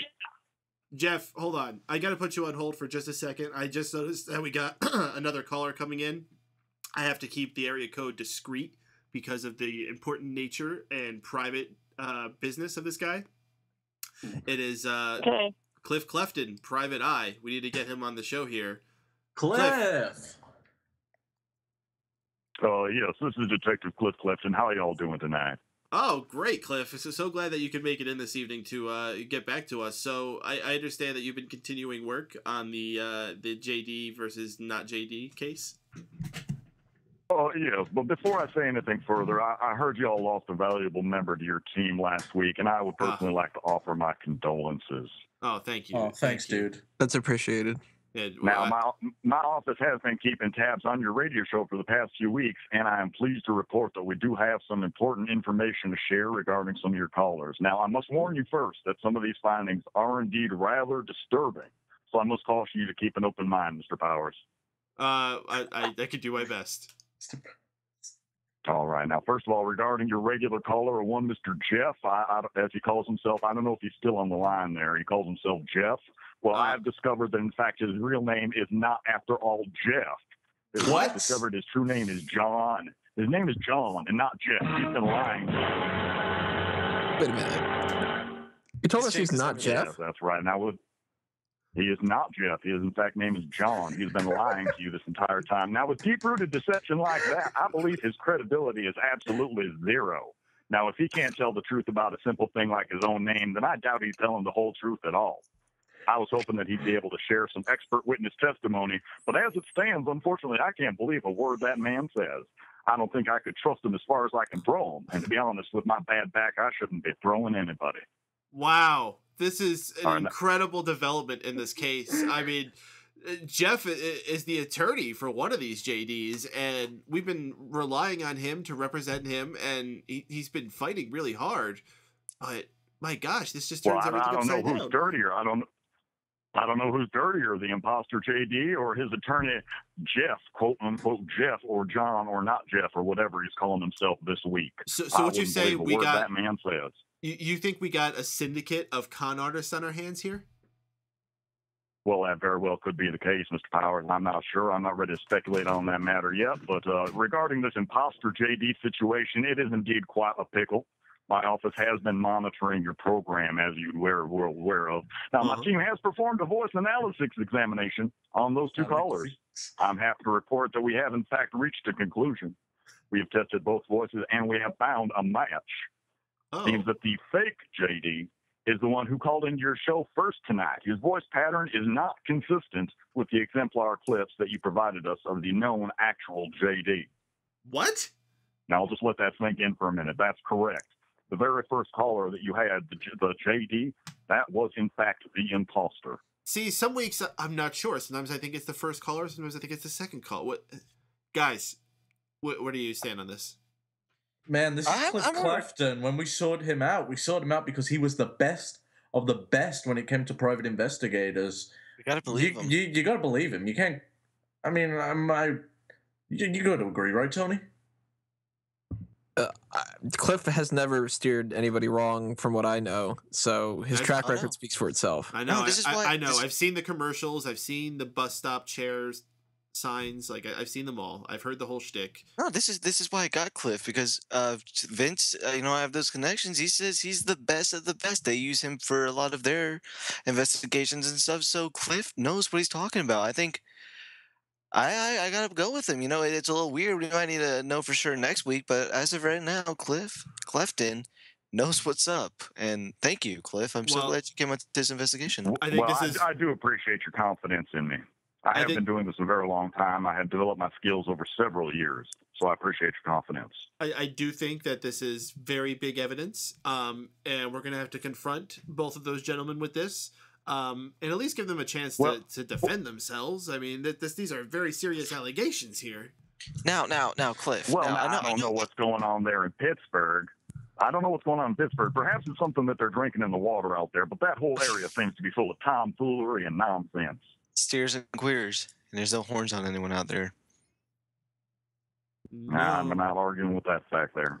Now, although it may be a rather drastic measure, Mr. Powers, I do believe the only possible solution to completely eliminate this kind of funny business is to just block all calls that originate from that 412 area code. We don't really know what's going on over there. That's the only way we can be sure to no longer have to deal with that type of silliness. Interesting conclusion. Now, I have a question as well, Mr. Cliff. As we've been questioning Jeff, as you said, for a while now. So, what should we? Do you think there's two Jeffs I play here, or do you think we have a fake Jeff and a real Jeff? I know you said that one they calls himself. Well, first John. of all, remember his name is not Jeff at all. His name is not Jeff. It's so hard to get used to that. I know. Yeah. Now, I do hate to fuel speculation at this point, but at this point, we cannot rule out the possibility that this imposter and this not Jeff are somehow connected to the recent tragic accident of one of your associates. Oh, gosh. I mean, we cannot rule that out.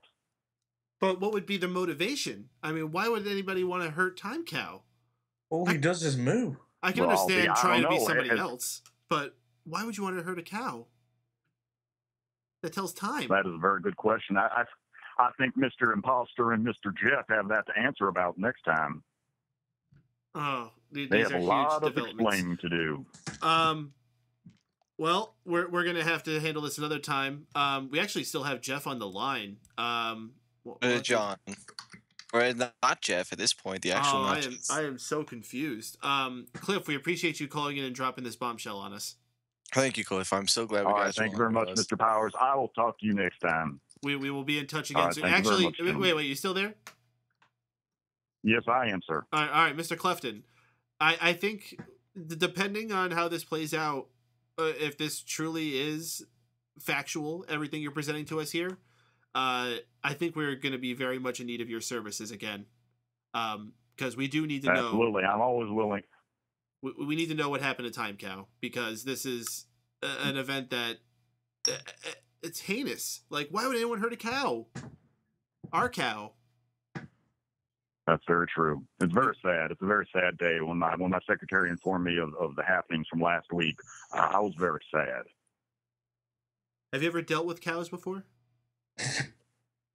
I've never specifically dealt with cows. I have dealt with other livestock cases in the past. That's kind of a frequent thing down here. But unfortunately, never had to deal with cows. So that's going to be a first for me. However, I'm not afraid to take on a case of this magnitude. It's not a laughing matter there, Wago. Mr. White, did you have a question, Mr. White? No. I was letting Wago know that livestock is not a serious issue. It is very serious, okay? You should not be laughing at this. This is this man's job. Oh, okay. Well, I wouldn't trust anyone who's laughing at this matter. This is certainly not a laughing matter. I heard Mr. Jeff laughing before when we were talking about this, and if you can't take that seriously, I wouldn't believe in it at all. Mr. White, you don't seem too innocent yourself. I think you might have some explaining to do if I am asking you some hard questions. By all means, I'll cooperate completely with your investigation, Mr. Clefton. All right. We might have to do a private interview off the air in the future. Hey, of course. We can even do it with these guys here. We can record it and play on the show and have the people. Would you be willing to take a polygraph lie detector test? Honestly, if you want to, we can do it after the show. Would you be willing to take a lie detector test? Yes. We have to make sure that you are telling the truth and fact. Of course. My goodness. All right. Well, you heard it here, folks. We're going to do a live polygraph test with Drew White on the air. We might have to do that with everybody involved in this case. That's a good idea. That's a good way to take care of this and really get to the nitty-gritty of what happened with this case. All right. Well, Mr. Clefton, I think we've taken enough of your time this evening. We appreciate you. Gosh, it's really late for you to be calling in. We appreciate you finding the time in your hectic schedule to get a call into us. Well, like I said, this is after hours. I usually don't normally work this late, but for a case of this importance, I don't mind pulling in the late hours. Yeah, well, I'm sure the triple overtime doesn't hurt either. Exactly. Speaking of which, we have exhausted your retainer that you provided in my office, so if I am to continue work at this point, we are going to have to rediscuss finances. But we can talk about that off the air. I'll be sure to send you Drew's credit card in a little bit. I am paying for this investigation as well, so yeah, I'm the bounce house prince. Indeed. All right, Mr. Clefton, you have a good night. All right, y'all too. All right. Well, interesting developments here. I don't know where to go from here, guys. We just had some major news dropped on us here. Jeff is not Jeff. JD is not JD. The whole world is upside down to me right now. And we still have a dead time cow. Am I me? Am I you? I told you guys I was right. There's nothing. Hang on, let me throw something, and whoever runs after it is paid. Guys, I told you, nothing's real. There's no point in living because everything's wrong. Is Drew depressed? At least if you're throwing something, you know you're you. Especially if it's in the kitchen. There's no point in me to laugh because I don't laugh. Nothing's funny. Well, we still have Mr. Jeff or not Jeff on the line. I mean, I don't want to John. get. I feel it's gonna be weird calling him that. Let's see what he's got to say. Name John. What's his real name? Chad? Yeah, I think it's Chad. No, my Chad, real name is really John. I've been really John. I've been trying to tell you guys on the phone, but you guys are Wait, your name's really John? I thought he said it was John. Okay, when we said so, hang on. When we said it's not Jeff, you said yes. You kept telling us your name was not Jeff. Yeah, so we didn't think you were Jeff. We just called you Jeff for short because I thought not was like a French thing. Also, very quickly, I want to say happy birthday to Mike Paden. So yeah, happy birthday. Guys, listen. I am definitely John, not Jeff. I've been trying to tell you guys that my name was John. No, he's John, not Jeff? What a weird name. That's a fucking terrible. No, I'm not Jeff. I'm call you Jeff. And I'm being truthful. I'm being honest. Well, you weren't being honest with us before. You were saying you were Jeff. I was, well, when I first called in August, I said my name was John. No, you didn't. You said you were not Jeff. I was John from Front Row. There was audio of you going, guys, I'm not Jeff. You And clearly said you're not Jeff. Yeah, we said, yeah, you're not Jeff. Yeah. Will you guys forgive me? Yeah. Yes. Of course. You're not Jeff. You're John. We're gonna forgive you. I can't. I'm John. Yes, you are. Yes, you are. All right. I can't. We'll have to continue this next week, John. Mike, listen. Yes. Listen. Before you guys sign off, next week, I want to call out the imposter JD. And I am not responsible for that time cow stuff too. Well, I did not do it.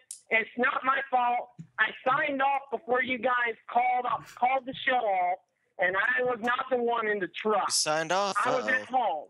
Yeah, you weren't on with the show. That definitely means you're suspicious when it comes to actually performing the task. You're awfully defensive about this, so definitely makes me curious. No, but, I'm offensive about this. I am not deceptive. I know I'm an innocent person. All right. Well, we got to start wrapping things up here tonight. Hey, what? Mike, yes. One more thing. Okay. You tell Cliff that I'm going to investigate this too. Oh, we have 2 investigations. Wonderful.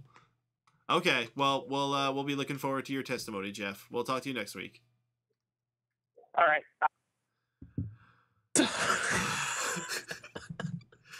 He asked for forgiveness. I second that fucking notion. I don't have enough weed for this night right now. Jesus Christ. So, guys, I don't know if you have to noticed start. this. Guys, we need to be a star. Dude, we can't just live our lives like this. Okay, so he decided just to take blame for it and then asked if we forgive him. There's no point in forgiving in this world, because every time you forgive someone, they'll still bite you in the ass. You know what? I forgive Jeff. I forgive You're Jeff making as well. You're making a mistake. I forgive him too. I kind of forgive Jeff, but I don't know about Chad. I don't know. I don't forgive. I don't forgive Jeff. I do forgive John. You mean John, not Jeff? No, I mean really John. Oh, really, John? Okay. Silent Wind of Doom says, I still maintain that he is totally the prime suspect in Time Cow's murder. He was the most time cowed person ever. I'm just gonna say Silent Wind of Doom was scared of Time Cow. That's motive enough. In addition to that, he's trying to pass blame on people. I'm saying Silent Wind of Doom's looking awful suspicious right now. He's not being very cooperative about this. Do you guys know what the opposite emotion of love is? Hate. No. Oh, what is it? It's actually not hate. Oh, it's not hate? The opposite of love. Jealous? Is fear. Fear? Ooh. Ooh. So that means Silent Wind of Doom was as far away from loving Time Cow as possible. Sounds like a motive to me. How about Chanel? No, I think Chanel is probably the only person that's probably innocent at this point, but I guess we shouldn't rule him out yet. He's probably angry that he's got a girl's name. We can definitely rule out Aisha. She's like, what the fuck?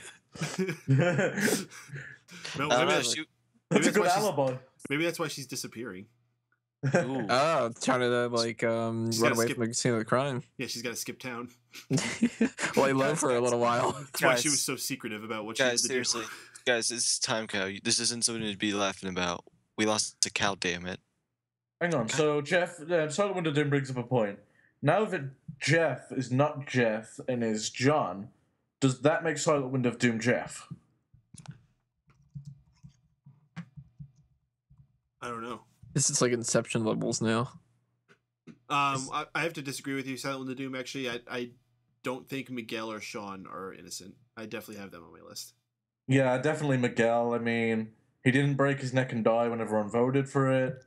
I mean, that's motive enough. Or leave his sink on running enough for him to drown. No, to be fair, we don't even know if that's really podcast. We don't even really know if that's the same Miguel. I mean, out of nowhere, his microphone just changes. His voice gets deeper. So you're saying there's two Miguels, kind of like there's two Ultimate Warriors? That could be not Miguel.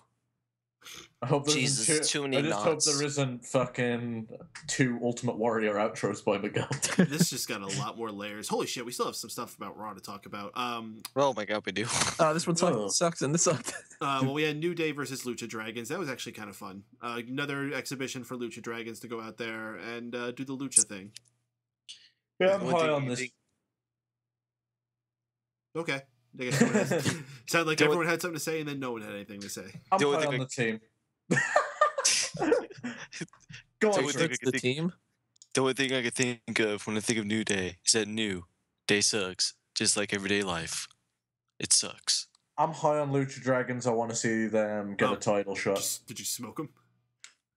Every time they say I Lucha, fucking need to smoke something after that fucking goal. every time I hear Lucha, I just look up in the sky and just wonder, why am I luching? I don't even know where I am. That awkward moment where you get a message from your own Skype account telling you it's its birthday, telling it that's my birthday. I was like, what? Why am I messaging myself? What the fuck is going on here? Happy birthday, by the way. Is there a ghost? Every time someone says happy birthday to me, I just get one step closer to dying. So why is it so happy? And thank you for the happy birthday. Yes, it is indeed my birthday today. You're welcome. You're welcome. I'm gonna send You're getting one step closer to death. Good for you. Remember that. You're dying slowly on the outside and in. I'm gonna let you know what I got you. I got you Ants in the Pants. Ants in the pants. Ants in the pants. Yeah, dude, it's a really fun game. We're in the fucking yellow Mega Man. So we had that awkward segment where the Divas went back and begged for Kane to give Divas a chance. And he agreed to by giving them a Battle Royal next week to determine who's going to face a Divas champion at Extreme Rules. That was weird. And Kane's belly button looked gross. Is it weird that because of Kane's belly button, I was looking at everyone's belly button to see if they were as weird as his was? Yeah, I mean, that's what I was doing. That's when I noticed how Alicia Fox had the cute outie. All right, we need to give Divas a chance. Let's put them on there trying to use their sexuality to get a spot on next week's show. I mean, shit, that's what they used to do back in the day. Yo, and Kane was having none of it. Kane's the guy. My penis burnt off in the fire. I don't care. Yeah, I'm just gonna stand around with no shirt on and not enjoy the women that come up to me. I have business pants. Why didn't he put a shirt? I have business pants and cap shoes on. Why am I supposed to be caring about you right now? It was one thing. I'm just glad he lost the wife beater. That was fucking terrible. Oh god, yeah. It was one thing when it was that segment with Brad Maddox and Seth Rollins because it was right after his match, so he was like there and sweaty with his towel, like whatever. But put on a shirt. Fucking Christ. When you get to the point where you wrestled your match an hour ago, put on a fucking shirt. So, Kane, you're the director of operations. Like, stand yeah, there we're without a meant shirt to on? believe he can't change his shirt when Triple H had a match with Sting with sledgehammers and baseball bat, and then came out in a full dress suit. Right. And Kane, it's like, dude, we've got t-shirts for every roster member backstage. Can you just put one of them on? And he's like, nah, I got a towel. It's fine. Nah, I'm director of operations. I don't need shirts. No. Puts it on his head. Hey guys, look, I'm Taz. Well, Triple H said I had to wear pants.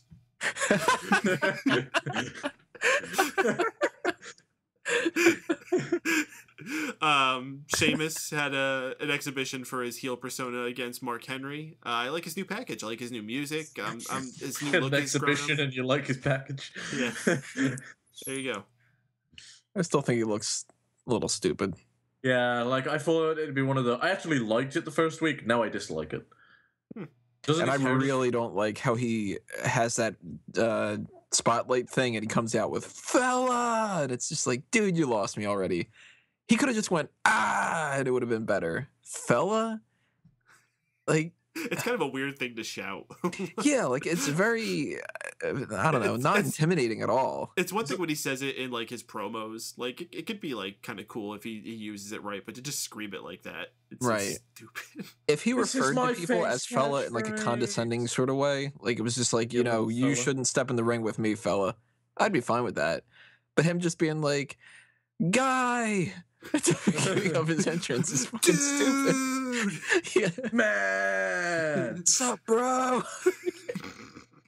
Actually, if he started doing that, that would give him some like major heel heat. Dude! We had a Bray Wyatt promo. See, that's pretty much a summary of it, considering it had no fucking direction. Why is this guy still talking? He lost to The Undertaker. He's done. Let him go away. You're not the face of fear. You lost the face of fear. Mm-hmm. It's dark in the background because he hates looking at himself in the mirror at night, so he keeps it dark. One of the callers had mentioned that at one point he was like, "You know who I'm talking to," and it's like, "No, I have no idea who the fuck you're talking to." You talking to Taker still? Yeah, you're still talking because he's not coming back. I can go give up. Yeah, I was kind of looking through the roster, and I'm like, "Are you talking about like fucking Bo?" Like he's not doing anything right now. It's got to be somebody who's not in a feud. I'll tell you one thing that did catch my attention, funny enough, is when he said, "Do I have your attention now?" And the crowd actually gave like a little bit of a pop for it. Because it's a CM Punk reference. Yes, exactly. It was a big line they used during that build to that Money in the Bank match. So maybe he's calling out Punk. So maybe Wago was right all along. Well, if he starts coming out to Cult of Personality, then that's going to be odd. I don't think that would fit him. Do you think now that like AJ's gone, that like the gloves are going to be off and they're going to like start having like a midget CM Punk come out? Nah. I don't think they give him that much attention. Plus, I think they've signed an agreement where they're not going to shit on each other anymore. No, Punk refused to sign that. Remember, he talked about that in that podcast. He was like, they tried to make me sign it, and he said, "No, fuck you." Oh yeah, that's why he's getting sued now. I think that they're going to just try to act like he doesn't exist. All right, we got 2 minutes here, and there's actually a big topic I want to talk about. Beauty MMA. Miz versus Mizdow they had tonight. What a load of bullshit. Like, they've been building this thing up for months and months and months. It was actually one of the most enjoyable feuds they've had going on. So looking forward to Mizdow getting his cup up. All we got was like a short spot in the Andre the Giant Battle Royal, and now a match on Raw, which Miz won with a handful of tights. Congratulations, you blew it again. Yeah, and when they do the match at Extreme Rules and nobody gives a shit, they're going to be like, "Oh man, look, nobody cared about this feud. It's a shame that we gave it away on Raw." This entire feud should have been after Mizdow embarrassed the Miz. He comes out each week and makes Mizdow's life a living hell, and he tells him in Extreme Rules where there's no there's no boundaries. I'm gonna end your career for good, and somehow Sandow comes out on top. That's the story they needed to tell. All right, guys, let's wrap this up real fast. Just give real quick plugs. Wago? StephenWago.com to find all projects that I'm involved with, at SteveWago on Twitter, and Facebook.com/StephenWago. Tony? Smart Out Moment, Fanboys Anonymous. Check out everything on there.